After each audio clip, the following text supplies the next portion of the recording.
So question number 5 में set ए, set B और set सी के जो एलिमेंट दिए वो मैंने सामने लिखे। अब दो कॉन्सेप्ट या यूं कहना चाहिए 3 कॉन्सेप्ट उसने हमारे साथ डिस्कस किए हैं। इसमें पार्ट नंबर 1 में वो हमें कह रहा है a minus B multiply by b minus सी।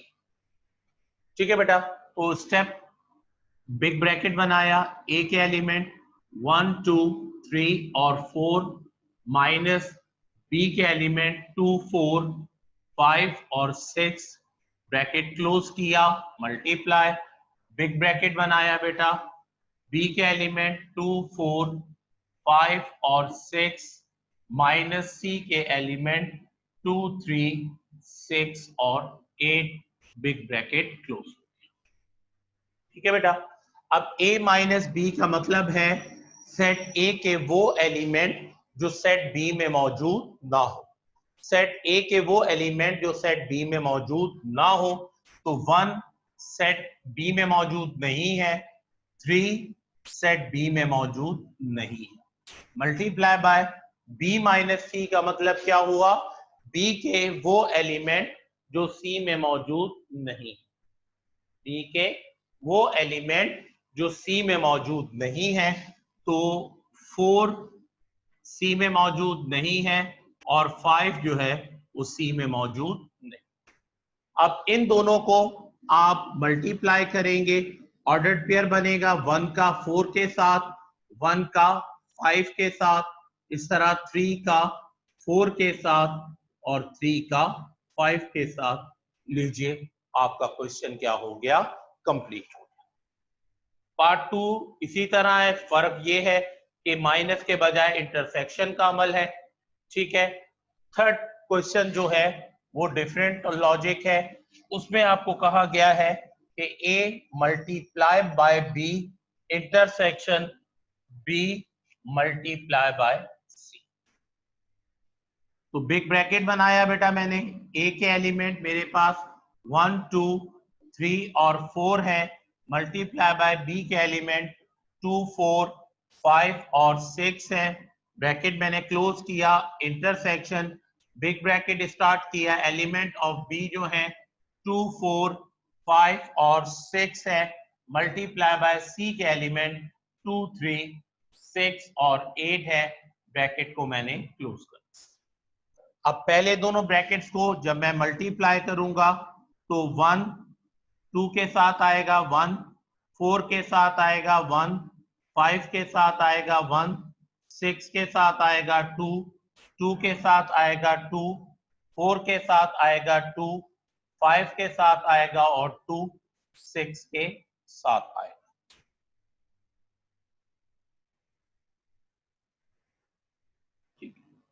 इसके बाद 3 2 के साथ आएगा 3, 4 के साथ आएगा 3, 5 के साथ आएगा और 3 6 के साथ। इस तरह 4 2 के साथ आएगा 4, 4 के साथ आएगा 4, 5 के साथ आएगा और 4 6 के साथ आएगा। इंटरसेक्शन अब इसी तरीके से यहां पर अमल होगा, 2 किसके साथ आएगा, 2 के साथ, 2 3 के साथ, 2 6 के साथ और 2 8 के साथ।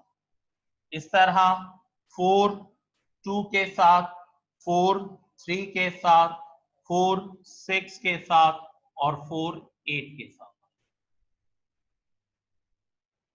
इस तरह 5 2 के साथ, 5 3 के साथ, 5 6 के साथ और 5 8 के साथ आएगा, 6 2 के साथ आएगा, 6 3 के साथ आएगा, 6 6 के साथ आएगा और 6 8 के साथ।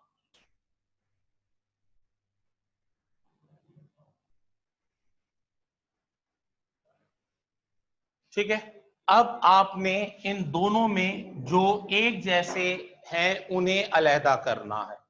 तो पहला हमारे सामने जो एक जैसा है वो 2 और 2 है, जो कि दोनों में मौजूद है।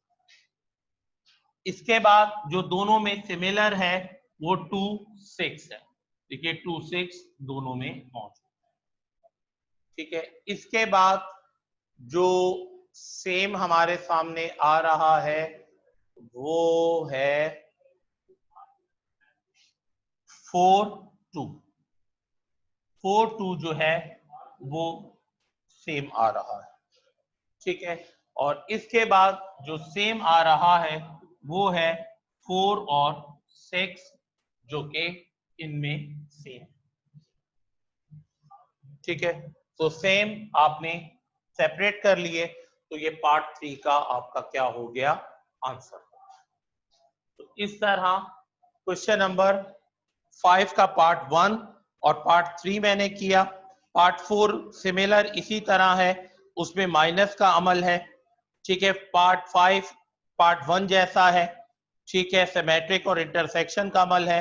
और 6 जो है वो पार्ट 3 जैसा है कि ब्रैकेट में मल्टीप्लाई है और फिर सिमेट्रिक का अमल है।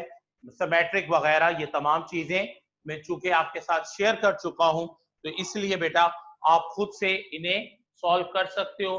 पैटर्न जो है 1 और 3 का जो 2 क्वेश्चंस मैंने आपके साथ शेयर किए हैं वही है, इसलिए उसमें आपको कोई इशू नहीं है। प्रेजेंटेशन वगैरह मैंने आपको समझा दी कि किस तरीके से आपने करना है। अब आ जाइए क्वेश्चन नंबर 6 की तरफ। क्वेश्चन नंबर 6 में जब हम देखते हैं बेटा, तो क्वेश्चन नंबर 6 में आपको सेट ए के एलिमेंट दिए गए हैं, ए बी और सी, और सेट बी के एलिमेंट दिए गए हैं एक्स और वाई। तो क्वेश्चन नंबर 6 में हमें सेट ए और सेट बी के एलिमेंट्स दिए गए हैं। सेट ए के एलिमेंट ए बी सी और सेट बी के एलिमेंट क्या हैं, एक्स और वाई। अब उसका पार्ट नंबर 1 2 और 3 सिमिलर है, तो पार्ट नंबर 1 जो है उसे हम डिस्कस कर रहे हैं, जो क्या है, two relation in A into B, two relation in A into B. बेटा रिलेशंस बनाने के लिए पहले कोऑर्डिनेट या कार्टेशियन प्रोडक्ट बनाने जरूरी है। ए के element A B C into B के एलिमेंट एक्स और वाई। अब इसके ऑर्डर्ड पेयर बनाएंगे, तो ए एक्स के साथ, ए वाई के साथ, बी एक्स के साथ, बी वाई के साथ, सी एक्स के साथ और सी वाई के साथ। तो पहले स्टेप में आप वही कार्टेशियन प्रोडक्ट्स करेंगे, ठीक है, ऑर्डर्ड पेयर्स बनाएंगे। अब आपसे 2 रिलेशन माने गए, तो एक का नाम R1 रख दें, एक का R2, और 3 रिलेशन कहे गए हैं, तो R1 R2 और R3 हो जाएगा, ठीक है बेटा। R1 हमेशा नल सेट होता है, ठीक है। पहला रिलेशन किसी भी कार्टेशियन प्रोडक्ट में क्या होता है, नल सेट होता है, ठीक है। तो आप इसको सीक्वेंस को ज़हन में रखिए कि पहला रिलेशन जब भी किसी कार्टेशियन प्रोडक्ट में बनेगा तो वो नल होगा, ठीक है।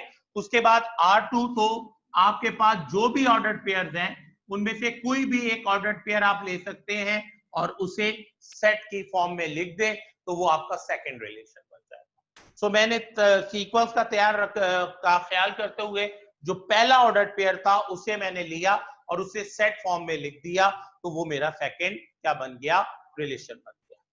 अब पार्ट 3 में उसने कहा कि 3 रिलेशन इन ए, तो इसका मतलब है कि पहले आप ए को मल्टीप्लाई करोगे ए से, ए इंटू ए के कार्टेशियन प्रोडक्ट्स बनाओगे। जब कार्टेशियन प्रोडक्ट्स बन जाएंगे तो फिर R1 तो नल होगा, R2 में पहला ऑर्डर पेयर आ गया और R3 में नेक्स्ट ऑर्डर पेयर आ जाएगा, तो ये आपका क्या हो जाएगा, कंप्लीट हो जाएगा। क्लियर है स्टूडेंट्स? तो यहां तक हमने इसको डिस्कस किया। इसके बाद जो इसका पार्ट 4 है बेटा, उसके लिए जगह थोड़ी सी मेरे पास कम होगी, लेकिन मैं ट्राई करता हूं कि उसे मुकम्मल करने की कोशिश करूंगा यहीं पर, ठीक है। उम्मीद है कि आप लोग इसे फॉलो अप कर लेंगे। बाकी एक ट्राई करके देख रहा हूं ताकि हमारे ये सारे सवाल यहीं पर मुकम्मल हो सके। तो क्वेश्चन नंबर 6 का पार्ट 4 है ऑल रिलेशंस इन बी। यहां पर टेक्निकली एक बात क्लियर हो रही है कि रिलेशन इनफिनिट नहीं होते, यानी ऐसा नहीं है कि रिलेशन जितने चाहे बना लो, आपकी मर्जी या जुम्मा बाजार लगा हुआ है। नहीं बेटा, all relations in B indicate कर रहा है कि रिलेशंस की एक लिमिटेड तादाद होती है जो बनाई जा सकती है। सो मुझे ऑल रिलेशन इन बी चाहिए, तो मुझे पहले बी इंटू बी मालूम करना होगा। तो बी के एलिमेंट मेरे पास क्या है, x और y है, और b के एलिमेंट मेरे पास क्या है, x और y। तो b इंटू बी में मेरे पास b के जो एलिमेंट x और y और दूसरे b के एलिमेंट भी x और y थे, मैंने लिख लिया। अब इसके मैं ऑर्डर्ड पेयर बनाऊंगा, तो x के साथ x, y के साथ, फिर y x के साथ, और y y के साथ। तो पहले स्टेप पे मैंने b इंटू बी बना लिया। अब मुझे ये देखना है कि b इंटू बी के टोटल रिलेशंस कितने बन सकते हैं। तो टोटल रिलेशंस के लिए या नंबर ऑफ रिलेशन के लिए बेटा फार्मूला वही है जो पावर सेट का होता है, यानी 2 की पावर k, यानी जितने नंबर ऑफ ऑर्डर्ड पेयर होंगे वो k से रिप्लेस हो जाएंगे। तो ऑर्डर्ड पेयर्स की तादाद 4 है, तो 2 की पावर 4 हो गई। इस तरह नंबर ऑफ रिलेशन की तादाद कितनी हो गई, 16। मुझे कितने नंबर ऑफ रिलेशंस बनाने हैं, 16। आइए सबसे पहला क्या बनेगा, R1, और R1 में आपको बता चुका हूं नल होता है। फिर R2 में पहला ऑर्डर्ड पेयर लूंगा जो कि XX है। इसके बाद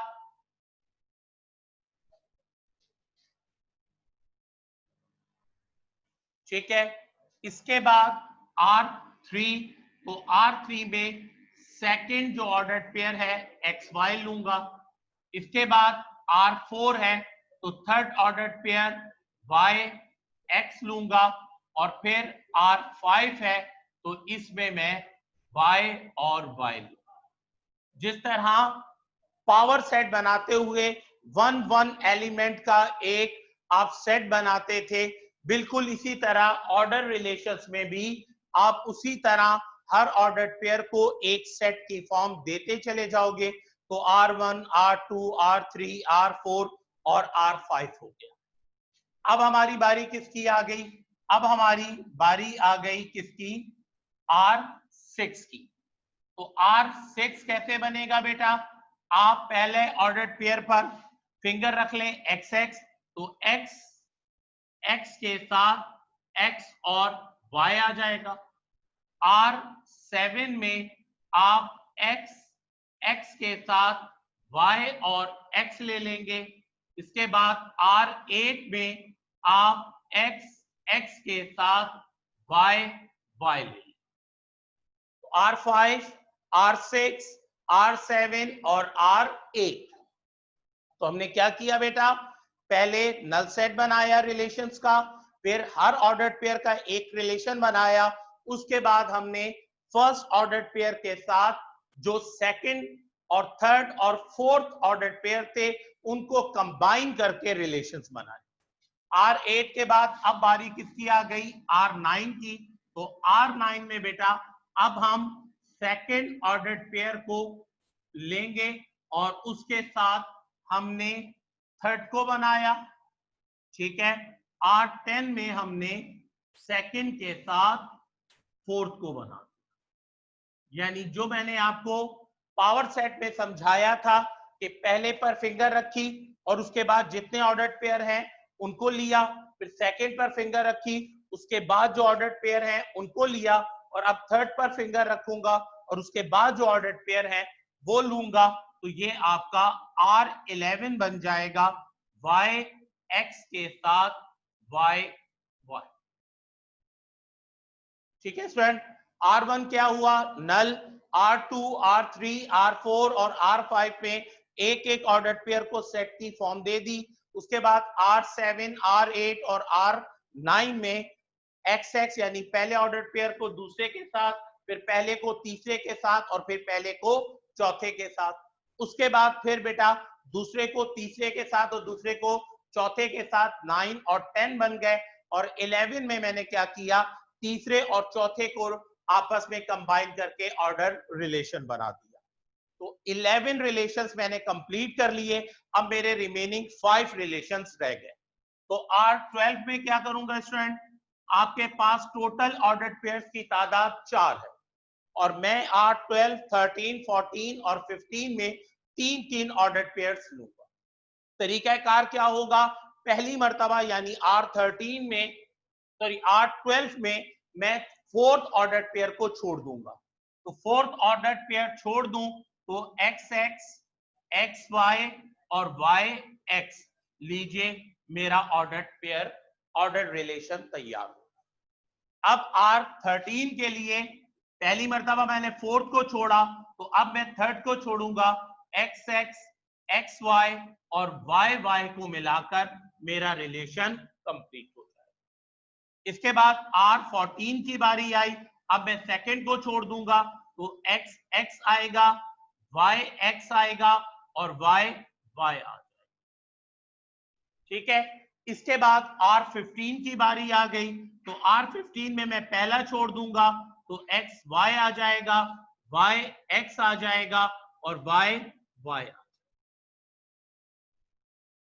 ठीक है बेटा, R12 में मैंने चौथा छोड़ दिया, R13 में मैंने तीसरा छोड़ दिया, R14 में मैंने दूसरा छोड़ दिया और R15 में मैंने पहला छोड़ दिया। तो हर मर्तबा मैं एक एक ऑर्डर्ड पेयर छोड़ता गया और रिमेनिंग ऑर्डर्ड पेयर का रिलेशन मैं बनाता चला गया। तो आखिरी रह गया मेरा R16। तो R16 में बेटा मैं चारों ऑर्डर्ड पेयर्स को ले लूंगा, XY, XX, XY, YX and YY। इस तरीके से 16 या ऑल रिलेशंस कंप्लीट होता है। अब आखिरी क्वेश्चन जो आज की क्लास में डिस्कस करना है वो क्वेश्चन नंबर 7 है। वो कहता है how many relations can A into B have if set A has 4 elements and set B has 3 elements। तो देखिए बेटा क्वेश्चन नंबर 7,